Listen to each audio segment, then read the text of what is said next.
All right, ever since October 9th, when that anti-Israel mob took to the steps of the Opera House, our Jewish community in this country have been desperate for leadership. They've called out for leadership. Now, sadly, since that night, things have gone from bad to worse. Anti-Semitism allowed to fester for over a year now, culminating in the shocking events of last Friday. So where to now? How do we turn this around?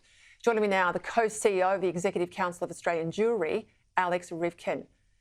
Alex, we get that press conference today, about time, involving politicians and the police, but we're still getting very little detail about the events last Friday morning. I know my colleague, I've spoken to her, Sherry Markson's been inside the burnt synagogue today. There are reports that bullets were also found in the ashes.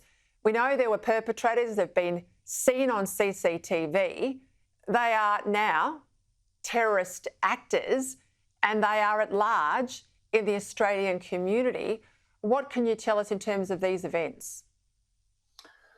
Well, basically what you've reported there, Peter, we know at this stage, we're hearing that there's 3 suspects, but further details aren't being revealed. We have heard that there was a bullet or bullet casing found at the scene. There was extensive damage, obviously, to the synagogue, to the premises. There were 2 individuals inside. Orthodox Jews tend to come to synagogue very early in the morning to do their prayers before they go to work. It's a miracle that there weren't more people there and that nobody was killed.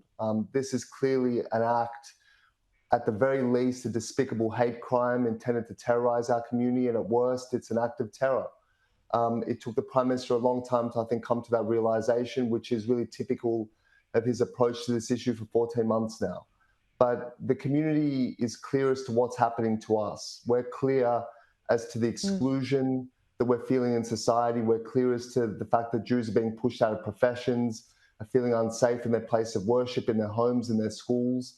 And the fact that we are where we are in Australia in this time, this is not a Jewish concern. This is something that is a blight on our freedom and our democracy and our multiculturalism in this country.